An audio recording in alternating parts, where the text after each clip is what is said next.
Shema Israel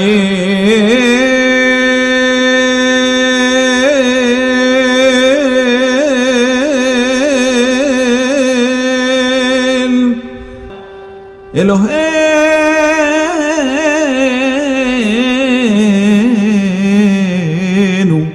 Adonai Shema Israel Adonai Eloheinu Adonai Echad. Shalom, shalom, shalom, shalom Adonai, que Deus abençoe a tua vida. Estamos começando mais um programa Shema Israel, o programa da sua conexão com o judaísmo messiânico. Hoje nós vamos falar sobre vários assuntos super interessantes, fica ligado que esses assuntos que nós vamos estar falando hoje tem muita coisa interessante para nós aprendermos, que afinal de contas nós estamos aqui para fazer esse programa para trazer uma ferramenta para você, que é líder, que é pessoa que admira Israel e quer aprender sobre Israel, sobre a teologia de Israel. Estamos aqui para explicar para as pessoas o que é o profundo dessa questão teológica, que muitas vezes as pessoas confundem e às vezes tem alguns tipos de problemas. Hoje nós vamos falar sobre uma paraxá, que é uma porção da Bíblia, que é interessante, que é a porção de paraxá de Toledô, que significa gerações. Nós vamos mostrar aí as gerações, né, que hoje nós vamos estudar sobre isso, falar sobre isso, sobre Toledô, que é gerações. Também nós vamos estar nessa série falando sobre o livro de Atos, capítulo 5 do livro de Atos. O Rabino Mário Moreno vai falar sobre Ananias e Safira. É muito interessante isso também. Você vai ficar de olho, vai ver o desdobramento dessa série que nós estamos falando. Estamos aqui com o pastor, com o Rabino Mário Moreno, Rabino messiânico do Ministério Shema Israel. Rabino, boa tarde, boa noite, bom dia para quem estiver ouvindo, né? Bom, hoje nós vamos falar sobre essa paraxá Toledô, né? Fala um pouquinho sobre essa paraxá, querido. Em primeiro lugar, shalom aos nossos amados irmãos, né? Eu espero que o Todo-Poderoso possa nos abençoar muito nesse dia, em nome de Yeshua. Antes de falar da paraxá Toledô, pastor, eu gostaria de dizer que nós, a partir de ontem, nós entramos em um novo mês do calendário judaico. E cada vez que a gente entra num mês novo, pastor, há uma unção nova que é derramada. Então hoje eu gostaria de mostrar isso para os irmãos em 2 minutinhos, falar para os irmãos que nós entramos no mês que é o 9º mês do calendário judaico, que é chamado de Kislev. E esse mês é um mês que está ligado à festa de Hanukkah. Ele fala do Eterno nos dando apoio, nos dando suporte, e é um mês que fala sobre milagres. Então, eu gostaria de dizer para você que essa unção ela já está liberada, uma unção na qual o Eterno tem nos apoiado, vai estar segurando a nossa vida e vai também estar trazendo uma dimensão de milagres para nós. E eu gostaria que você pudesse sacar isso do reino do Espírito. Amado, já está pronto para você. Receba o seu milagre a partir desse dia, em nome de Yeshua, porque daqui a 24 dias exatamente estaremos entrando na festa de Hanukkah, que é uma festa de 8 dias de milagres. Então, vamos começar a ver o milagre agora, para quando chegarmos em Hanukkah, nós vamos ter a multiplicação do óleo, da luz, vamos ter a vitória do mais fraco sobre o mais forte e vamos ter a reconsagração do nosso templo ao Senhor. Então, fique ligado aí, porque já começou um mês de milagres em nome de Yeshua. É interessante essa questão dos milagres. Aqui você aprende isso. O programa Shema Israel é exatamente para isso, para ensinar as pessoas a viverem o que era o milagre, a compreender o que a teologia hebraica fala em relação ao judaísmo messiânico, aquilo que você vai aprender muito aqui. Falar em aprender, nós estávamos aqui, tem muitas pessoas que ficam, na verdade, pela internet, perguntando e questionando algumas questões, um significado, por que o pessoal fala Yeshua, o que significa isso, alguns têm até confusão. Meu irmão, minha irmã, o nome de Jesus, ele tem uma origem.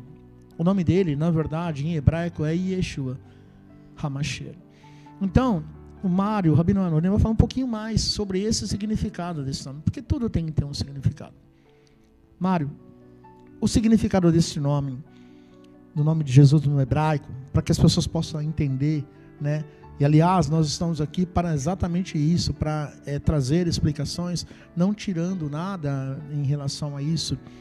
Para quem acredita no nome do Senhor, pode ter certeza que esse nome tem poder, sim, né? Mas o nome de Jesus tem poder, o nome de Yeshua tem poder, e a gente quer esclarecer essa questão. Explica um pouquinho dessa questão, querido. Ok, pastor. Primeiro eu gostaria de ler 2 textos aqui que estão no Novo Testamento. O primeiro está em Mateus 1:20, que diz assim, falando sobre Yosef, que é José, tá?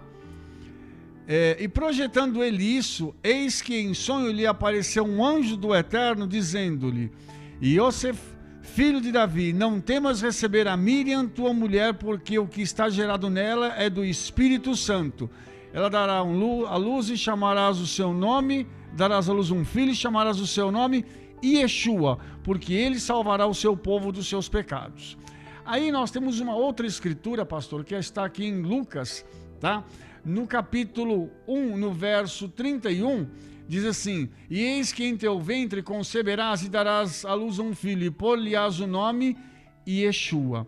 Por que eu estou usando o nome aqui Yeshua? Porque tanto Yosef, que é José, quanto Miriam, que foi traduzido como Maria, eles estavam em Israel. Em Israel, quando aquele anjo chegou para falar tanto com um quanto com o outro, eles não podiam ter ouvido Jesus. Porque lá não se fala português, se fala hebraico. Então, o nome que foi dado por um anjo, tanto para Yosef quanto para Miriam, do menino é Yeshua. Por que mudaram o nome para Jesus? Essa é uma pergunta que nós não sabemos responder até hoje. Porque a primeira regra, que é a regra básica de tradução, é que nome não se traduz. Se você for para qualquer lugar do mundo, o seu nome sempre será o mesmo. Eu não posso chegar e dizer, o pastor Antônio Carlos aqui, eu não posso chamar ele de José, porque ele não é o José. Ele é o Antônio. Os irmãos entenderam? Eu não posso nem colocar um apelido nele. Por quê? Porque o nome é intransferível, ele fala da essência da personalidade da pessoa. Se você procurar em qualquer dicionário de português, você vai ver que Jesus está escrito assim, sobre o verbete Jesus, nome de um judeu que nasceu na Galileia. Se você procurar em qualquer dicionário hebraico, a origem da palavra Yeshua, está escrito assim, que Yeshua significa o eterno é salvação. Nesses 2 textos que nós lemos, a explicação sobre o nome de Yeshua, qual é? O anjo disse a mesma coisa, porque ele salvará o seu povo de seus pecados. Ou seja, o nome de Yeshua significa o eterno é salvação. Então, quando o anjo trouxe a mensagem, é para que a salvação viesse através do nascimento da criança. Isso está ligado com o nome dele já no original, na raiz.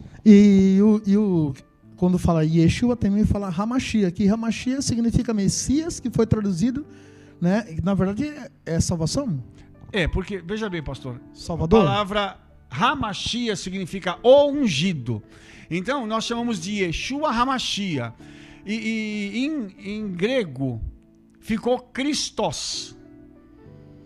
E como em português o S denota plural, então tiraram o S no português.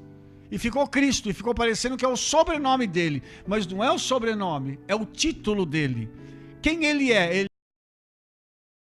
Porque ungidos existem muitos. A Bíblia diz assim, não toqueis nos meus ungidos, se referindo àqueles que foram separados pelo Eterno para a obra dele. Não toque neles. Então todos nós somos ungidos. Agora, o ungido é só Yeshua. Então o nome dele é Jesus Cristo, que foi traduzido. O nome dele no original é Yeshua, o ungido. Que significa Yeshua Hamashia, que significa o quê? Yeshua, o ungido. Ah, tá. Que significa Yeshua ungido. Exatamente. E tem outros significados esse nome do Yeshua?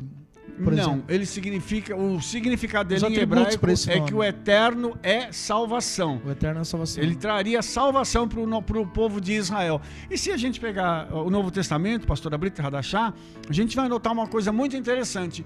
A obra final de Yeshua foi trazer salvação para o povo de Israel e para o mundo. Ele não fez outra coisa a não ser isso, porque tudo que ele ensinou, inclusive, está na Torá. Todos os ensinamentos dele derivam da Torá, dos profetas, dos escritos, dos salmos. Está tudo lá. Então, ele não falou nada de novo. Então a missão mais importante de Yeshua ou do Messias é a salvação. Exatamente. Foi por isso que ele morreu e ressuscitou, para nos trazer salvação. É isso que é importante, gente. É claro que todos nós que cremos no Messias, cremos no Salvador, como nós estamos num programa teológico, a gente tem que deixar bem claro essas questões, né? Principalmente naquilo que se fala sobre a salvação, sobre o Messias.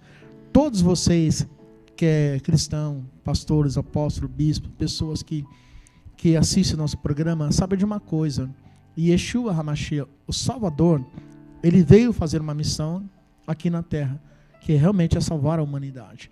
A palavra de Deus fala: quem crê, né, nele será salvo. Quem crê no Mashiach, no Messias será salvo. Então é esse Messias que nós queremos cada dia mais falar, ensinar as pessoas esse princípio. É por isso que o próprio Messias, quando ele veio na Terra, ele veio trazer essa restauração, né, desse princípio, ensinar aquilo que Israel tinha se perdido acerca da salvação. Exatamente. Aliás, é a maior missão que ele veio fazer, não é verdade? Exatamente, pastor. E a vinda de Yeshua, ela serviu justamente para isso, para que o homem pudesse se reconectar com o eterno, porque essa reconexão, a conexão na realidade ela foi perdida com o tempo. E quando Yeshua vem, ele vem para reconectar o povo de Israel com o eterno, que o povo de Israel, pela Bíblia, ele é a noiva do Cordeiro. OK? Então, quando ele veio para trazer essa noiva de volta para o patamar original dela, e para que o povo de Israel pudesse levar essa mensagem a todo mundo. E foi isso que aconteceu. Os primeiros discípulos, como nós estamos falando no livro de Atos, nós vamos falar um pouquinho mais hoje, todos eles foram judeus. Todos eles saíram para pregar, e eles iam sempre numa sinagoga para pregar, para anunciar o quê? Que o Messias já tinha vindo e que ele havia morrido e ressuscitado ao terceiro dia, mas havia trazido uma nova dimensão para o povo de Israel, que era a salvação. E a igreja também faz parte dessa noiva, né? A igreja também faz parte desse contexto, né? Sim, ela veio fazer parte, né? Depois, quando Paulo escreve Romanos 11, ele explica isso, que o Eterno pegou e enxertou né? a igreja, né? Que é o zambujeiro, né? Ou a oliveira brava, ela foi enxertada na planta-mãe, que é a oliveira. Então, por isso que a igreja hoje precisa compreender o que ela tem com Israel, qual que é a relação que ela tem com Israel. Israel dá a seiva, a igreja recebe e se alimenta da seiva. Então, o ramo, ele tem que ser dependente da planta-mãe e não o contrário. Ou seja, todo o insumo, toda a força, toda a energia, toda a unção vem da planta-mãe, que é Israel. Entendeu? A planta-mãe está dando para o ramo tudo aquilo que ele necessita. Então, nós hoje, qual é a nossa contribuição que nós podemos dar para Israel? Nós podemos levar Yeshua para os judeus. E qual é a contribuição que os judeus têm para dar para a igreja? O conhecimento da palavra do Eterno. Então há uma troca. É por isso que é uma conexão, né? É uma conexão. É uma ponte, na realidade. Ponte, né? É uma ponte de duas vias. Vai para lá e vem para cá. Na verdade, nós que cremos no Yeshua, você que é cristão, você que crê no Senhor, o que é importante, nós não colocarmos muros para dividir. Nós temos que fazer pontes para se unir, até porque o povo de Israel, o povo cristão, o povo que o Senhor, o Messias quer buscar, é todos aqueles que creem nele. Então, Yeshua não veio trazer uma divisão, ele veio juntar.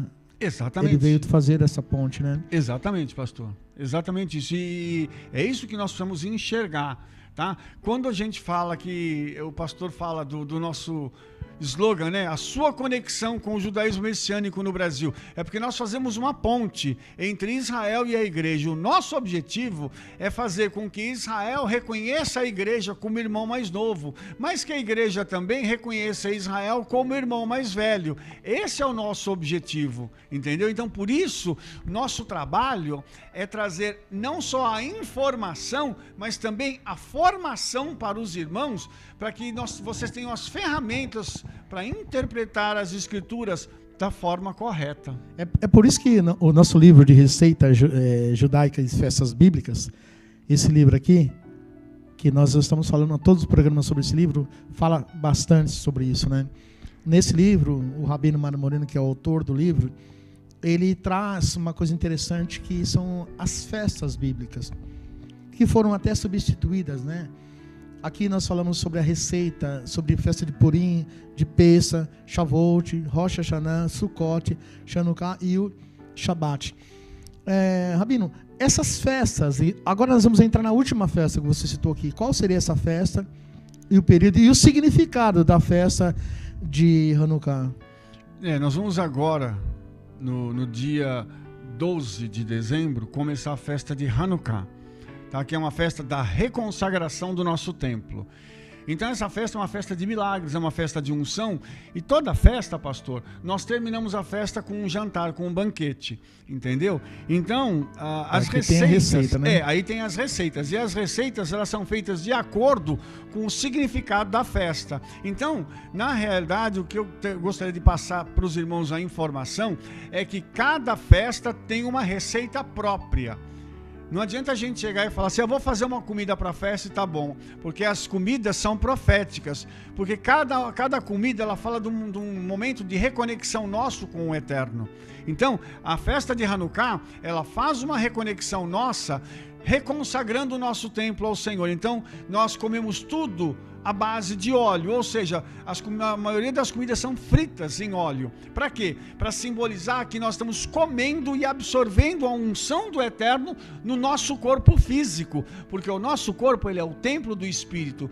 Isso no cristianismo se chama ato profético, e o judaísmo já faz isso há muito tempo. Então, quando o judeu participa de uma festa dessa, ele já está, através das comidas e através dos atos que ele pratica durante a festa, fazendo esses atos proféticos com simbolismos que trazem um resultado na nossa vida diária e na nossa prática.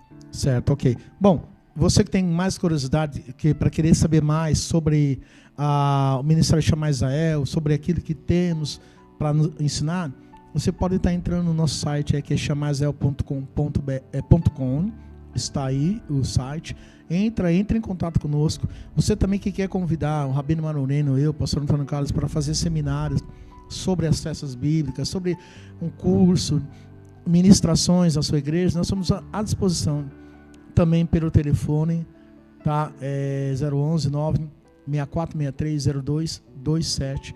Liga para nós vamos poder ir na sua igreja. Você que é pastor, bispo, apóstolo, nós vamos ir com muito carinho aí e levar essa palavra para o teu ministério, para a tua igreja, porque afinal de contas o programa Shema Israel é um programa que traz ferramenta para aquele que ama Israel, para aquele que tem a visão de Israel.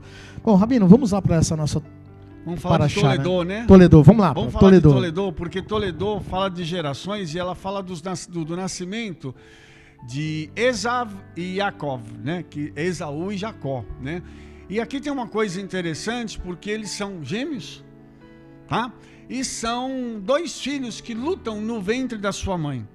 E aqui tem uma coisa interessante, pastor, porque depois que os meninos crescem, eles já estão numa idade aí, já são jovens, né? Acontece um fato doloroso na vida de Isaac.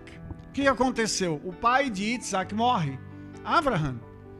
E Isaac, então, espera que o seu primogênito, que é Esaú, que é o Esaú, faça o papel de primogênito e vá fazer a sua consolação, vai ajudar o pai nesse momento de dor do pai. Mas Esaú faz justamente o contrário. Ele pega o arco, pega as suas coisas de caça e vai caçar.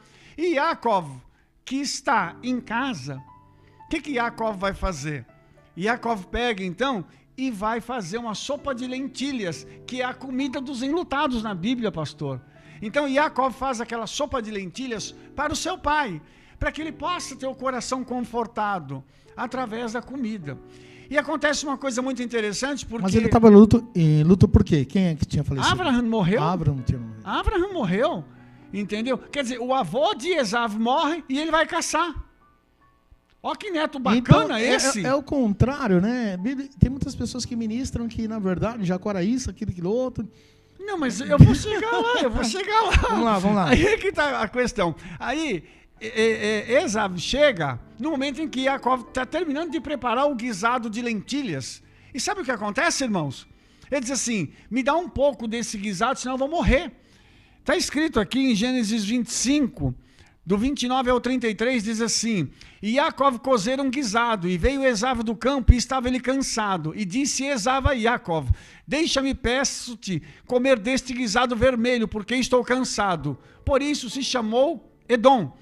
Então disse Yaakov: vende-me hoje a tua primogenitura. E disse Esav: eis que estou a ponto de morrer, para que me servirá a primogenitura? E disse Yaakov: jura-me hoje. E jurou-lhe e vendeu a sua primogenitura a Yaakov. Então, o que esse texto está dizendo para a gente, pastor? O texto está nos informando que Esav não fez o seu papel de primogênito, não agiu da forma correta quando precisava honrar o seu pai, e agora ele despreza o direito de primogenitura, que naquela época equivalia a ser o sacerdote da família no lar. Ele então joga isso por terra. Ele jogou no lixo o direito de primogenitura e ele vende para poder comer aquele guisado vermelho. Então, agora, quem é o primogênito? Yaakov. E eu gostaria de aproveitar aqui e quebrar uma tradição. Para você que é pastor, líder, gostaria de te informar uma coisa. O nome Yaakov, que foi traduzido por Jacó, não significa enganador, suplantador. Yaakov significa calcanhar do Eterno. Yah é um dos nomes do Eterno. E Ekev, em hebraico, é calcanhar. Quando você junta, dá calcanhar do Eterno. Ou seja, Yaakov, sabe o que ele era? A fraqueza do Eterno. Então, ele agora é o primogênito, porque Esav vendeu o direito de primogenitura para Yaakov. E sabe o que acontece, pastor? Vão se passar anos e anos. E Esav, que vendeu o direito de primogenitura, não contou para o seu pai que o direito não é mais dele. E quando o pai chega no momento que ele diz assim, eu vou morrer, então chega para Esav e diz assim, vai para o campo e caça um animal para mim e faz uma comida para que eu possa alegrar minha alma e possa te abençoar. Ele pegou o arco, pegou as coisas, as flechas dele e foi caçar. Só que ele não informou para o pai que o direito de primogenitura não era mais dele. Então a mãe vai tomar agora uma atitude, porque a mãe sabia. A mãe sabia de tudo e ela então veste Yaakov de Esav. Coloca as roupas de Esav em Yaakov, coloca peles em Yaakov e faz uma comida e leva para o pai. E ele disse assim, mas ele vai me amaldiçoar. Ela disse assim, que a maldição venha sobre mim, porque havia uma profecia dizendo que o maior serviria o menor. E aí nós vamos ver uma outra coisa muito interessante, amados. Quando ele chega, o pai dele, Isaac, ele diz assim, a voz é de Yaakov, mas o corpo é de Esav. Ele come e aí ele abençoa, ele libera uma bênção sobre a vida de Yaakov, achando que era Esav. E aí, pastor, quando Esav chega, e ele diz assim, quem é você, meu filho? Ele diz assim, eu sou Esav, teu filho, cacei e vim trazer para você a comida. Então, Isaac pergunta, e quem esteve aqui antes?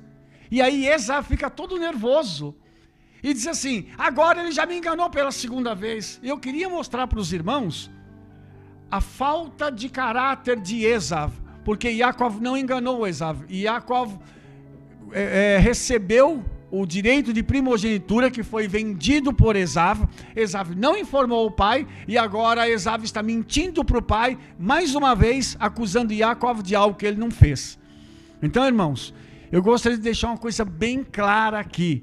Quando o Eterno tem uma bênção que ele tem que dar para alguém, e isso foi profetizado antes do nascimento dessas duas crianças, o Eterno faz com que a história se cumpra e entrega a quem de direito a sua bênção.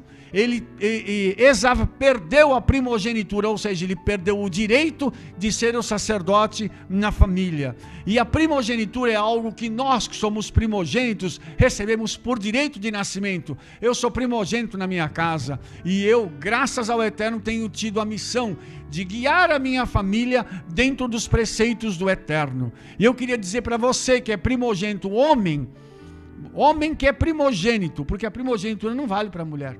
A mulher não pode ser sacerdotisa. O homem tem que ser o sacerdote, mas a mulher não. Então eu queria dizer para você, meu irmão, que é homem, não abandone o seu direito de primogenitura por nada. Não venda o seu direito de primogenitura por um prato de sopa de lentilhas. Não faça isso, irmão, porque o direito é seu. O Eterno entregou isso para Iacov, porque havia uma profecia dizendo que Iacov seria o primogênito. E você vai perceber uma coisa: depois esse homem vai dar origem às 12 tribos de Israel, e ele é o nosso terceiro patriarca. Ou seja, tudo aquilo que aconteceu aqui nesse momento mostra uma realidade muito clara. Os desejos do Eterno não podem ser impedidos. E todos aqueles que mentem ou que omitem a verdade pagam um preço alto por isso.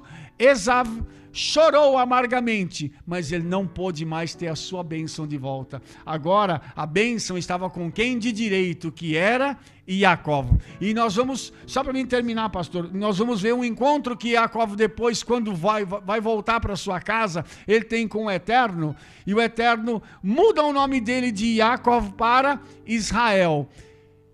E Israel significa aquele que luta com o Eterno e prevalece, ou seja, um príncipe do Eterno. Ele passa a se tornar um guerreiro do Eterno. Amado, não abra mão daquilo que o Eterno te deu, porque o que ele te deu é muito precioso, e você é a menina dos olhos do Todo-Poderoso. Você que é a fraqueza do Eterno. Não abra mão disso. Você entendeu o que eu disse? Sabe qual é a fraqueza do Eterno? Israel. Abençoe Israel e você será abençoado. Coloque a mão em Israel ou fale alguma coisa contra ele e a mão do Eterno virá contra a tua vida. Sobre essa questão da bênção, quando Jacó recebe essa bênção, o que direito dá essa bênção? Qual é o significado? A palavra bênção em hebraico é barak, não é? Barak. E essa palavra barak, ela significa dar poder a alguém para ser próspero, bem-sucedido e fecundo. Prosperidade é unção. A primeira coisa que nós recebemos na bênção é unção. A segunda é sucesso. Aí é dinheiro, irmãos. Aí é a condição de você se sustentar financeiramente. E a terceira é fecundidade, ou seja, a capacidade que nós temos de nos multiplicar, tanto física quanto espiritualmente. Então a bênção, ela é para os 3 níveis do homem: para o corpo, para a alma e para o espírito. E era necessário que Jacó, que foi lá na frente, que Deus mudou o nome dele para Israel, tivesse essa terceira bênção, que era mais importante, que seria a fecundidade, né? Porque dali veio os filhos, dali veio toda a história de Israel. Exatamente. E interessante, pastor, que ele chega na casa do tio, como a gente diz no português, né? Com a mão na frente e outra atrás. Ele não tinha um tostão. E ele sai de lá rico. Ele sai de lá mais rico do que o tio. Prova de que a bênção do Eterno, tá? A bênção no que diz respeito ao sucesso está na mão do povo de Israel. Tudo que ele colocou a mão, pastor, deu certo. Primeiro ele enriqueceu mais o tio. Depois um dia ele chegou e disse assim: eu não quero mais continuar trabalhando para você, porque você está enriquecendo e eu e minha família não estamos tendo nada. Aí ele disse assim: qual é o salário que você quer? E ele escolhe o salário e o Eterno multiplica aquilo que está nas mãos dele. E antes de acontecer tudo isso, para que essa prosperidade, sucesso seja sobre a vida dele, aquele problema, aquele episódio que ele teve com o teu irmão, que o perseguiu, ele foi para o Val de Jabó, e ali ele teve um encontro com Deus. Isso foi na volta. Na volta. Na volta que ele está voltando para casa. E ele já estabeleceu ali um princípio. Aliás, que esse princípio é meio que polêmico em relação à igreja hoje, porque tem muitas pessoas que não querem estar de acordo com esse princípio. Ele falou: se o Eterno for comigo, der pão para comer, veste para vestir, e eu em paz voltar para minha casa, tudo que o Senhor me der, certamente eu darei a 10ª parte. Ou seja, ali foi um dos primeiros, né, a estabelecer ali o dízimo, e que ele fez um voto com Deus, e depois a prosperidade e o sucesso veio porque ele era uma pessoa que era dizimista, realmente, né? E lembrando que o avô já tinha estabelecido isso. O avô já tinha estabelecido Abraham isso. já tinha feito isso, já tinha dado para Melquisedeque o dízimo daquilo que então ele esse tinha negócio feito. de dízimo não tem nada a ver. Algumas pessoas falam: mas o dízimo é para judeu, o dízimo foi do Antigo Testamento. Isso é uma coisa que também existe muita polêmica, né? O pessoal fala: dízimo, porque tem pessoas que não gostam de dar o dízimo, não dão, criticam, ainda usa texto fora de contexto para falar que dízimo não é bíblico, não está no Novo Testamento. Isso é uma coisa terrível, né? Pastor, vamos esclarecer uma coisa. Primeiro, dízimo é mandamento. E mandamento não se questiona, se obedece. Ok? Outra coisa, que no judaísmo é assim, você não precisa ficar repetindo sempre a mesma coisa para que aquilo possa ter efeito. Se Yeshua não falou do dízimo, não é porque ele era contra o dízimo, é porque o judeu já sabia que tinha que dar dízimo e oferta. Isso ele não tem que falar toda hora. Ele não precisava repetir isso toda hora. E terceira coisa, eu vou dizer uma coisa, eu gostaria que os irmãos compreendessem a minha palavra agora. O dízimo é só para gente inteligente, tá? Porque na realidade, se eu quero ter sucesso na minha vida, eu tenho que semear. Tá certo? Isso é uma coisa que o meu povo faz muito. O meu povo é um povo liberal para dar. Por isso é um povo rico, pastor. E às vezes os cristãos eles não entendem isso, porque eles acham que, como o senhor disse, existem pessoas que são contra o dízimo. E eu sei por que essas pessoas são contra o dízimo. São contra o dízimo, pastor, porque eles tiveram experiências ruins. Por onde passaram, com o dízimo e com a oferta, e acham o seguinte: porque eu tive uma experiência ruim, para mim não vale mais. Se não vale para mim, não pode valer para mais ninguém. Então eles começam a semear por aí, isso aí, entendeu? Agora, se você teve problema com o dízimo, meu irmão ou minha irmã, esse teu problema está no passado. Largue isso para lá. Não é porque você teve um problema com alguém, é que o Eterno vai anular o mandamento do Eterno, porque você teve um problema. Isso não vai acontecer não, querido. Você pode ficar tranquilo. Agora, está escrito que nós temos que ser fiéis ao Senhor, tá? Deuteronômio 28 diz assim, que quando eu ouvir e obedecer à voz do Eterno meu Criador, as bênçãos virão sobre mim e me alcançarão. Ou seja, para mim receber a bênção, primeiro eu tenho que ouvir, e segundo eu tenho que obedecer. Eu tenho que obedecer os mandamentos. Eu tenho muitas experiências, pastor, com essa questão de dízimo, entendeu? E eu sei o valor que tem. Se as pessoas não querem dar, cada um fique com o seu problema. Eu quero viver numa dimensão espiritual diferenciada. E eu quero dizer para você, tá? Os judeus dão dízimo, tá? Não adianta você falar por aí, porque o judeu não dá mais dízimo. É mentira, tá? O judeu dá dízimo, sim. Pergunta como é que o Silvio Santos chegou no ponto da riqueza que ele tem. Pergunta como é que o Bill Gates chegou no ponto da riqueza que ele tem. Pergunta para outros judeus como é que eles chegaram. Eles vão te dizer, nós damos dízimo, entendeu? Só que isso não é divulgado, irmãos, porque não interessa ficar divulgando esse tipo de coisa. Mas que o dízimo é uma bênção, isso realmente é. E Jacob é prova disso aqui mais uma vez. Com certeza, porque ele faz um ato profético, né, que nós chamamos dele, e unge, e fala que a partir daquele momento, aquela pedra lá na frente se transformou no templo, né, onde Deus realmente fez todo o mover. Então, a questão do dízimo, da oferta, ele é muito importante. Você que está nos vendo pela televisão, talvez você perdeu até essa questão, como aquele que o Rabino falou. Eu me desanimei, eu dava dinheiro para a igreja, eu dava oferta, eu dava aquilo, e às vezes perdeu essa visão.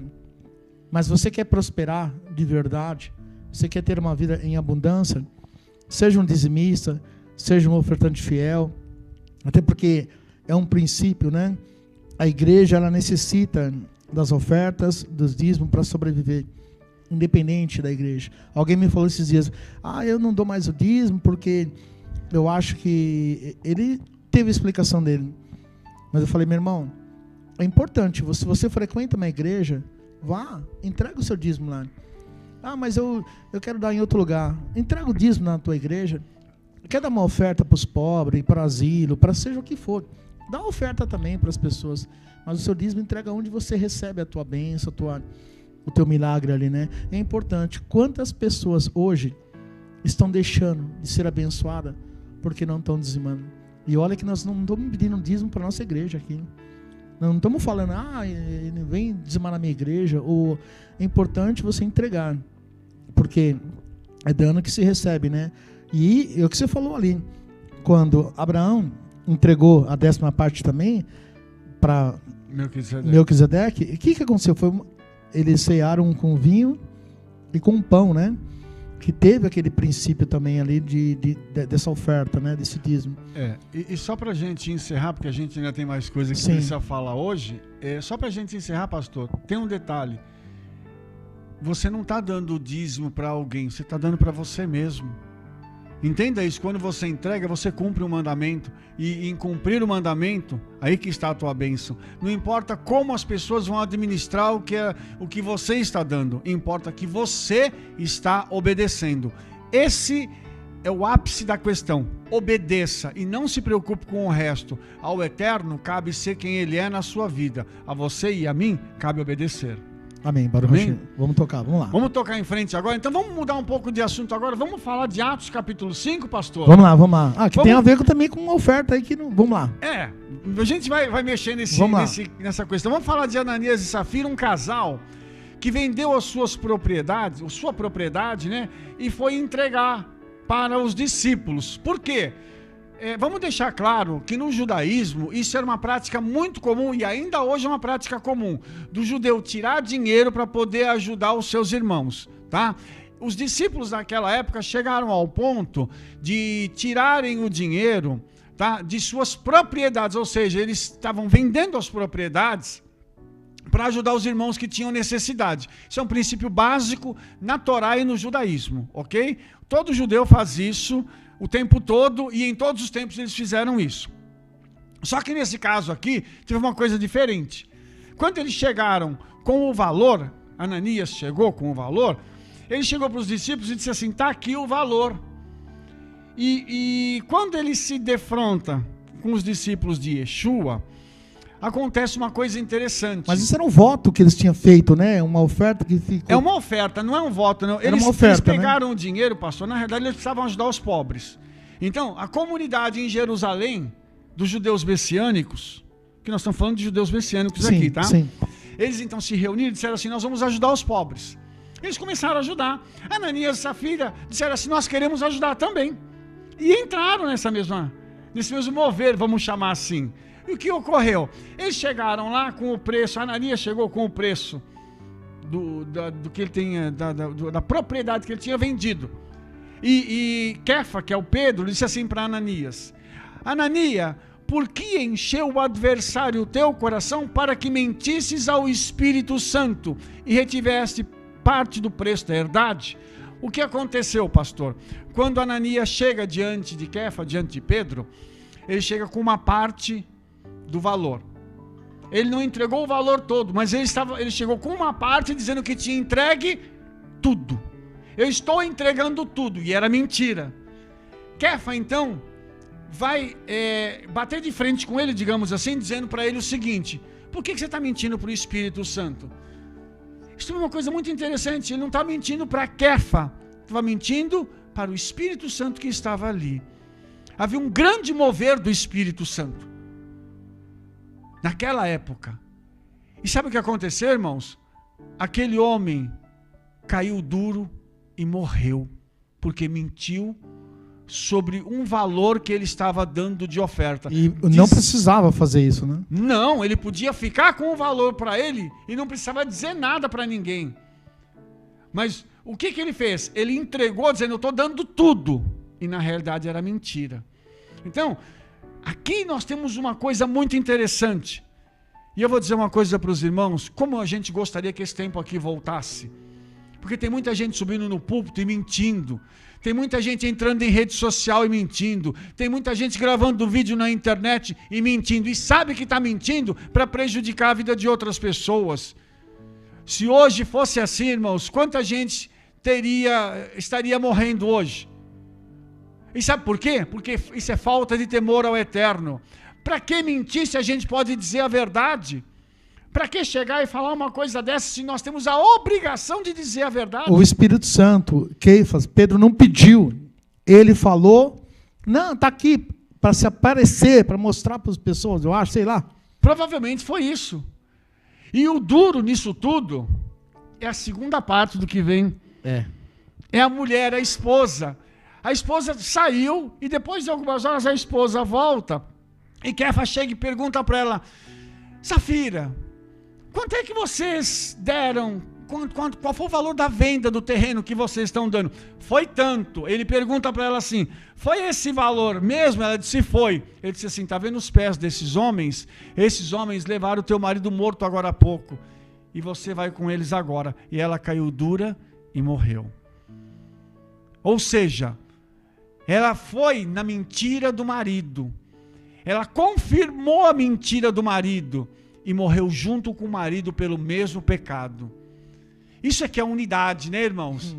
Ir para o inferno junto por causa de uma mentira, por ficar com algum dinheiro que não precisava ser dado, eles não tinham obrigação de dar o dinheiro, mas como eles chegaram lá mentindo, eles foram mortos pelo Senhor.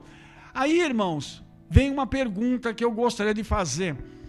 Eu ouço muitos pastores, muitos teólogos dizendo assim, nós estamos na era da graça. Qual é a graça disso aqui? Onde é que está a graça desse evento aqui? Graça nenhuma, irmãos. Aqui nós vemos o rigor do Eterno para poder dar exemplo de que no meio do povo dele não se tolera mentira.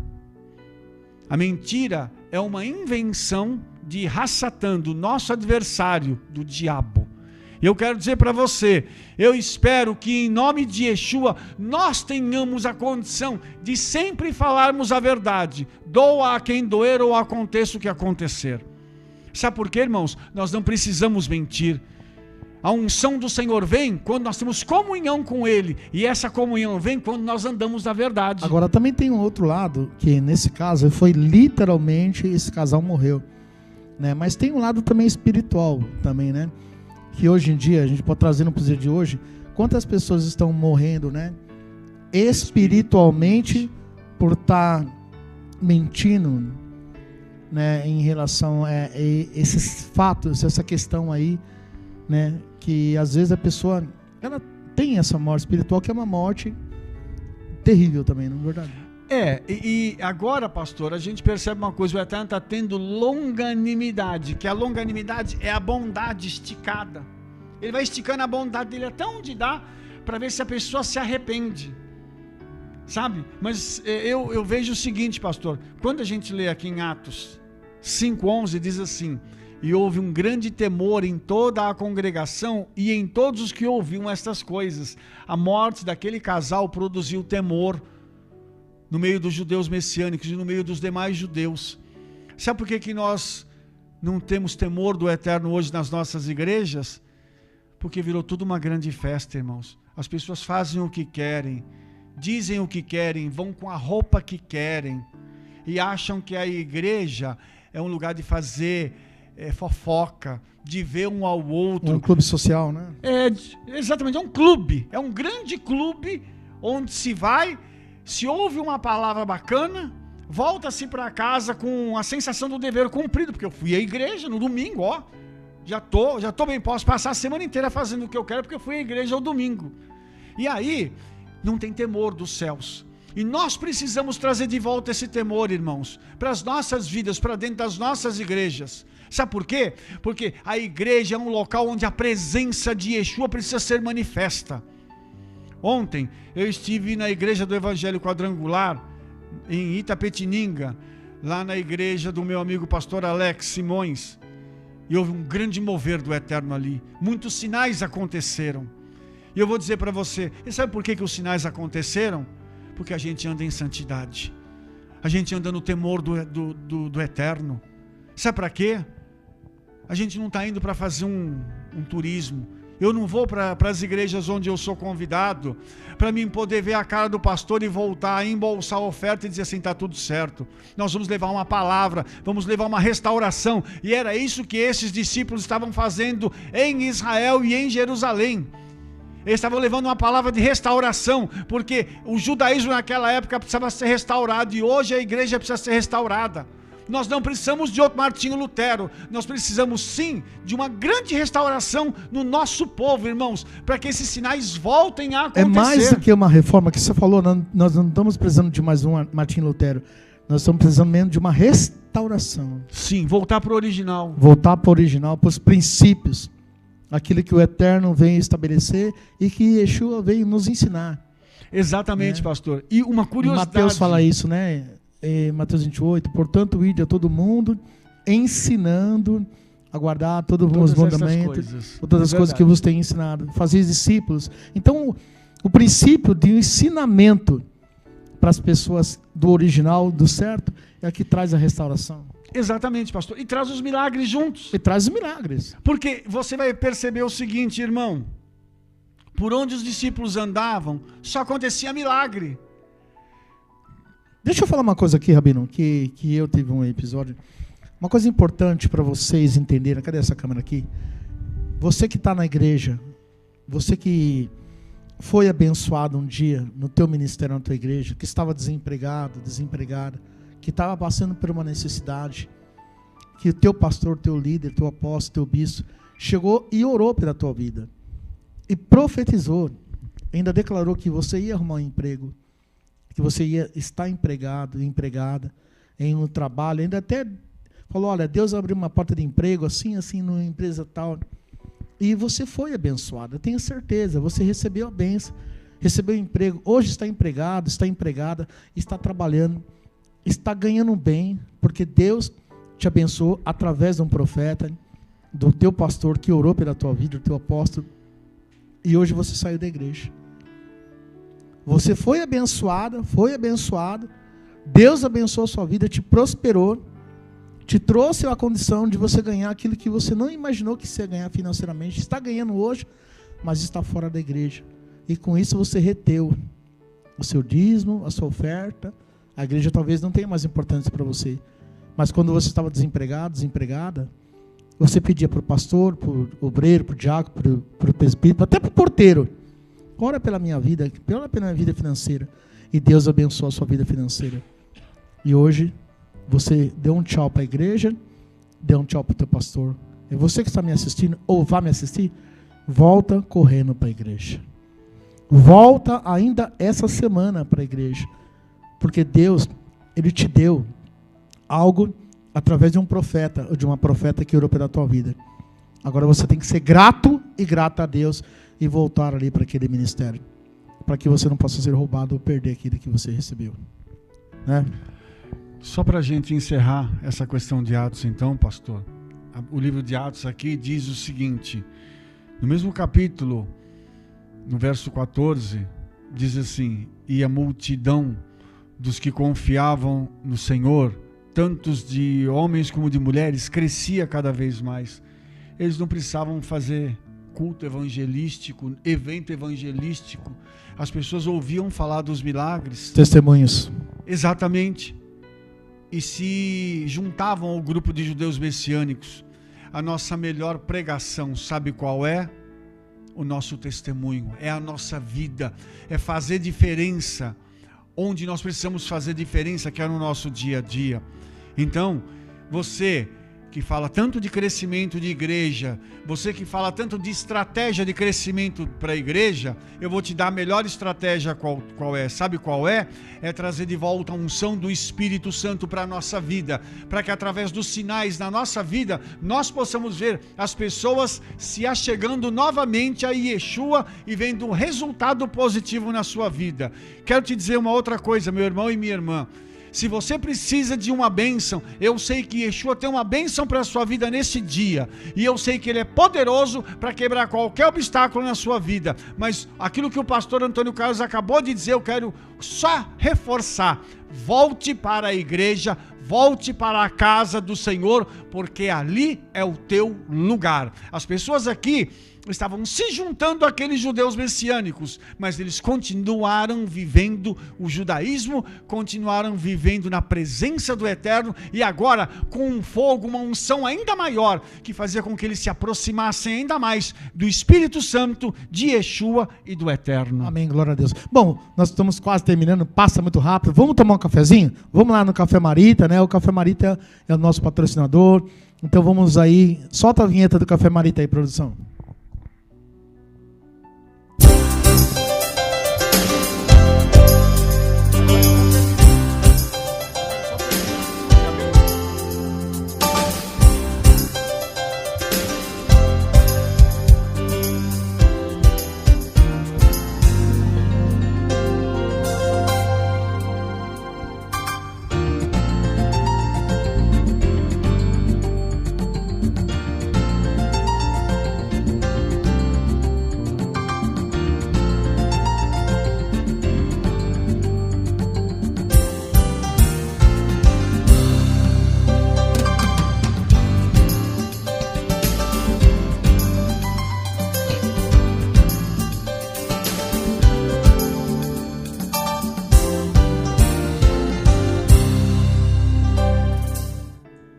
É, o Café Marita, eita, cafezinho bom. O único Café Marita é o café que emagrece, né? Falaram isso em Café Marita. Você que quer ser um distribuidor, uma distribuidora de Café Marita, entre em contato conosco. Nós temos aí o nosso telefone que está no vídeo. Entre em contato para você saber como ser um distribuidor, uma distribuidora do Café Marita. O Café Marita é uma empresa que está crescendo a cada vez mais, a cada dia mais. Seja um distribuidor você também do Café Marita. Entre em contato por telefone ou no comentário. Como eu posso ser um servidor? O Café Marita é um café que emagrece. Essa semana vai ter um grande evento no Expo Center Norte do Café Marita. Tá bom? Entre em contato conosco aí e venha tomar um Café Marita e aprender a emagrecer e ganhar um dinheiro. Bom, estamos terminando. Antes de terminar, nós do Ministério Shema Israel estaremos fazendo uma grande caravana em novembro, né? Novembro de 2018. A caravana teológica Shema Israel. Você que quer viajar para Israel, vamos conversar. Vamos fazer essa viagem junto. Nós vamos fazer o programa aqui, eu já falei várias vezes, eu tenho um sonho. Fazer o programa Shema Israel de Israel. Nós vamos fazer o programa de lá, direto do muro ali da Lamentação. Então você vai ser nosso convidado. Entre em contato conosco também, pelo telefone, pelo site, para a caravana Shema Israel 2018. Eu quero mandar um abraço para o nosso amigo, pastor Getúlio, que ele está lá em Israel nesse momento. Ele está em Jerusalém, né? Então, Israel é sonho. E esse sonho pode ser realizado. E o Eterno vai te levar você para lá em nome de Yeshua. Rabino, as considerações finais do nosso programa. Tá bom? E semana que vem tem mais, né? Com certeza. Eu só quero agradecer ao Eterno mais uma vez, pastor, por podermos estar aqui. E eu sei que o Senhor tem muito mais para a nossa vida. A você, meu irmão e minha irmã, eu sei que esse programa tem te abençoado e vai continuar te abençoando, porque nós viemos para cá para ficar aqui. Então, em nome de Yeshua, nós queremos agora abençoar a tua vida, abençoar o teu ministério. E eu gostaria de orar por você agora. Vamos orar então? Pai, nós queremos agora orar e abençoar a vida dos nossos telespectadores com as palavras que estão escritas na Torá, dizendo: Yevarerecha Adonai veishmerecha, Yair Adonai panavelecha vichunecha, Issa Adonai panavelecha, veiasem lecha shalom, Beshem Yeshua Mashiach, amém ve amém. Que o Senhor te abençoe e te guarde, que o Senhor faça resplandecer o seu rosto sobre ti e tenha misericórdia de ti, que o Senhor sobre ti levante o seu rosto e te dê a paz, em nome de Yeshua HaMashiach. E também com as palavras que estão escritas na Brit Hadashah, no Novo Testamento, dizendo: Hesed Hadoni, Yeshua HaMashiach, Ve'ahavat HaElohim, Ve'hit Habrut Beruach HaKodesh Kulhem. Que a graça do Senhor, Yeshua Messias, o amor do eterno nosso Pai e as doces consolações do Espírito Santo sejam sobre todos nós, hoje e para todos sempre. Amém. Que Amém. o Eterno vos abençoe, em nome de Yeshua. Shalom, shalom, Shavuotov. Amém. Nós vamos estar terminando. Pessoal, também tem aqui o Jornal Folha Apostólica. Olha só, o Jornal Folha Apostólica está há 13 anos falando sobre as igrejas. Você que quer conhecer, entra também no nosso site, folhaapostolica.com.br, ou no nosso comentário. Eu sou o editor desse jornal, nós temos um trabalho que nós já fazemos esse trabalho há 13 anos. E em breve vai sair uma matéria especial sobre o programa Shema Israel. E será uma grande bênção também, tá bom? O Jornal Folha Apostólica e você. Que Deus abençoe, que o Eterno abençoe a sua vida. Tenha um final de semana, uma semana abençoada. Em nome de Yeshua HaMashiach. Shalom, shalom. Um Eterno te abençoe e um forte abraço. Deus abençoe.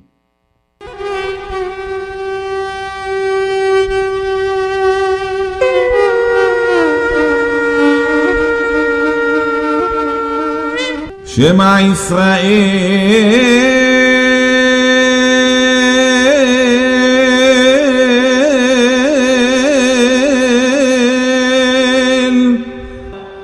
Eloheinu